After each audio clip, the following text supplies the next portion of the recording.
I have experienced multiple disaster events, some large, some small. But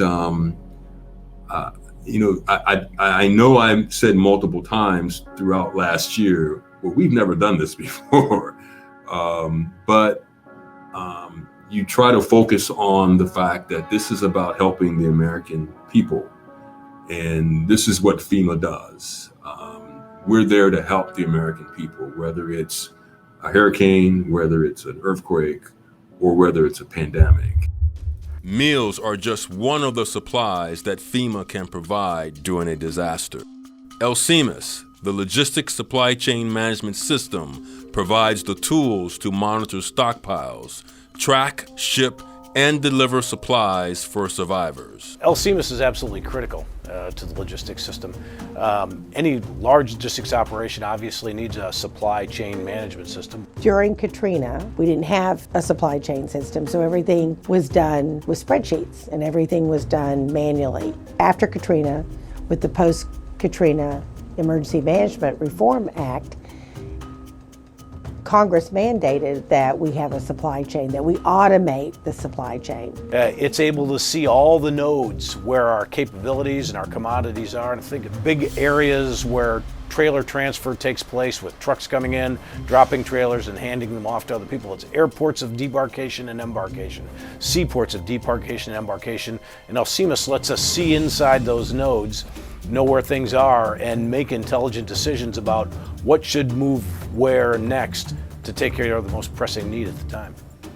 To make sure survivors are cared for, states identify their needs or shortfalls and make the request to FEMA. If a state asks for 1 million meals, the request comes in, we go through either our inventory that we currently have, we may source it to a partner or a vendor who's closer that can meet the need much more appropriate based on time, essentials, and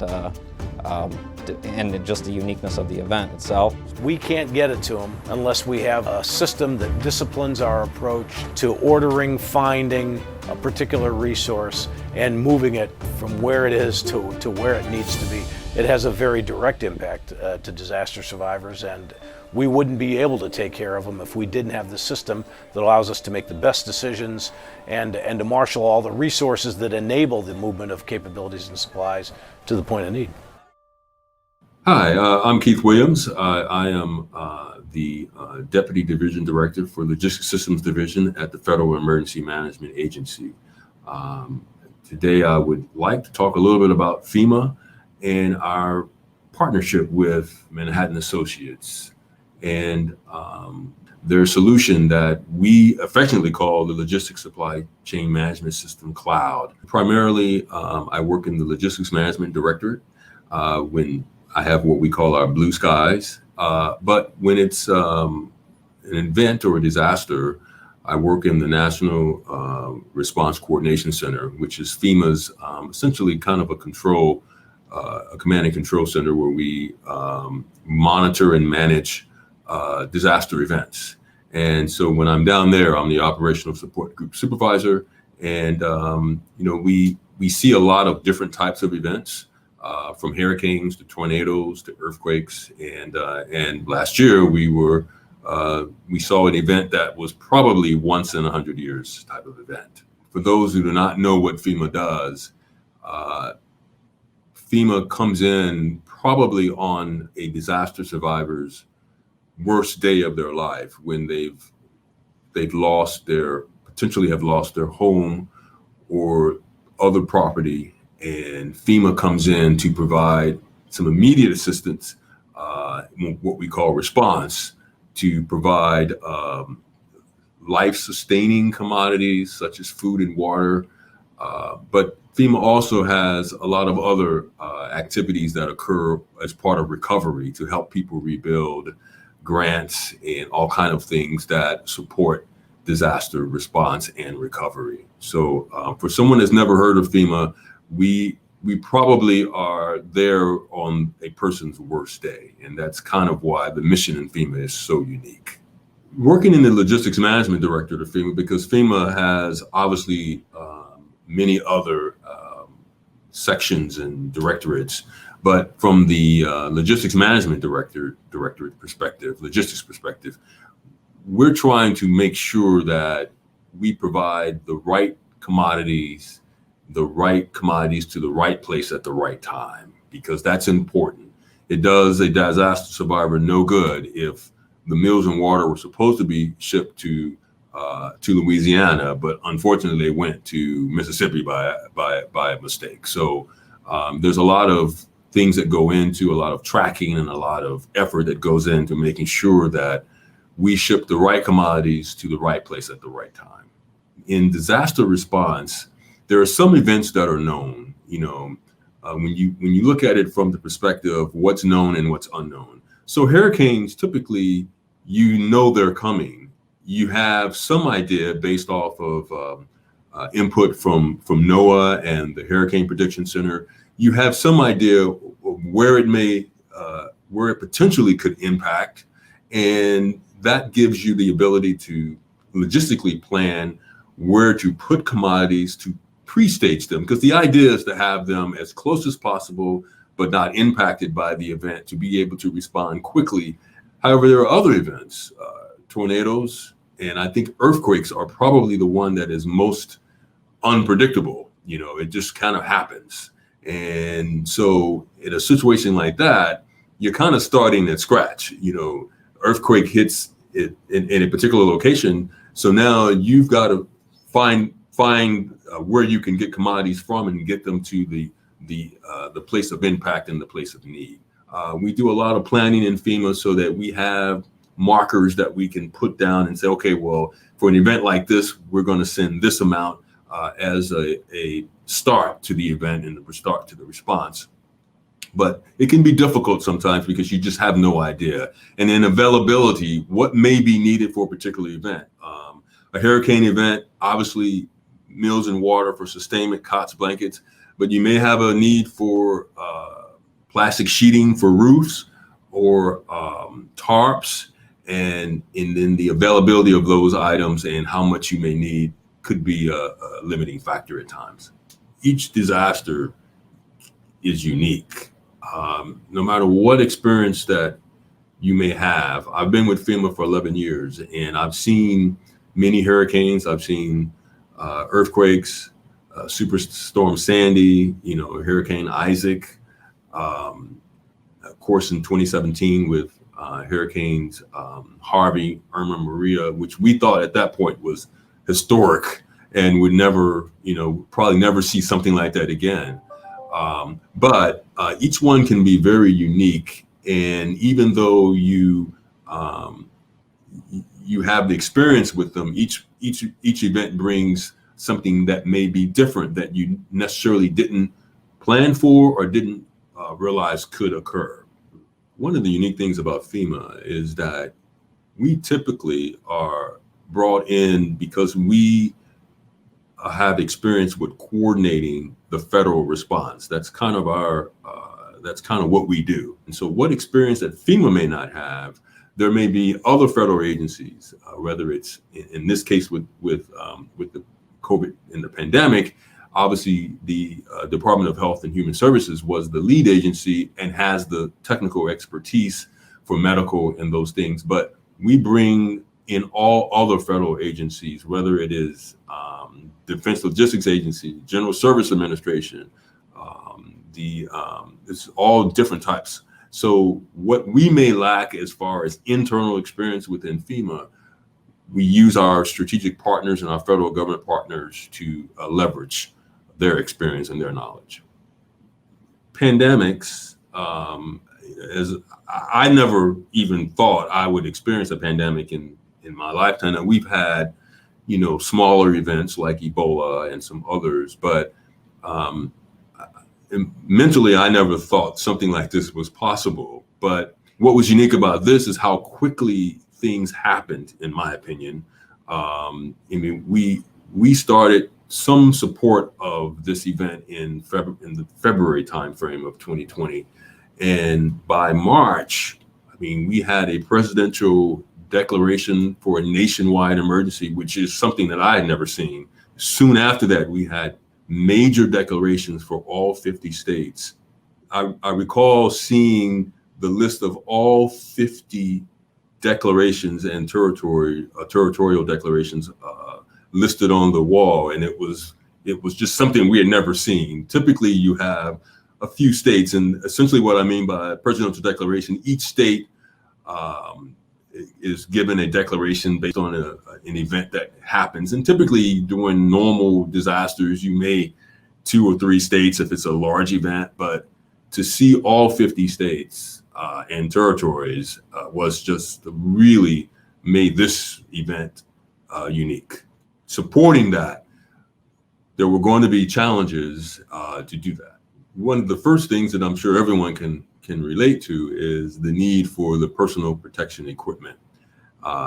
Second was the testing. The COVID testing was also something that I think all can relate to. And starting with the PPE, and I'll focus on that because that's kind of within my realm of what I do. But the personal protection equipment, a lot of it is not manufactured here in the United States. So, and the fact that you were dealing with a global pandemic, so there was a need across the world for the same items. And the fact that a lot of it was not manufactured here in the United States makes the supply chain a little more challenging because now typically these items would be shipped via sea lift. That was not going to be fast enough to support what needed to be done. And so in addition to our partners, in conjunction with our partners, we implemented the air bridge, which was essentially trying to divert those PPE items such as N95 masks and gowns and things like that that were needed to divert them from what would have been their normal supply chain through sea lift to bringing them in by air. And that was a huge undertaking. Over 1.1 billion pieces of PPE were diverted to bring to deliver them faster than what they would have been delivered had there not been some intervention there. FEMA uses a Manhattan Associates product. Actually, we have multiple modules of suites of the items, of system items from Manhattan. And ours particularly, it's called the Logistics Supply Chain Management System. And it basically is a combination of different modules, you know, the warehouse management module, extended enterprise module, transportation planning execution module, and they've been configured to support the FEMA supply chain. But technology was important because being able to have a system that was usable, that was durable and adaptable was key to this, because we were doing multiple things at this time. It was very dynamic. Once the president made the declaration and directed FEMA to provide and support state, local, and tribal needs for things like health and safety, such as PPE would fall in that category, FEMA ramped up with procurement to suppliers. We did indefinite delivery, indefinite quantity IDIQ contracts to procure millions of PPE. Utilizing technology for that, the FEMA system was used to put those procurements into our supply providers.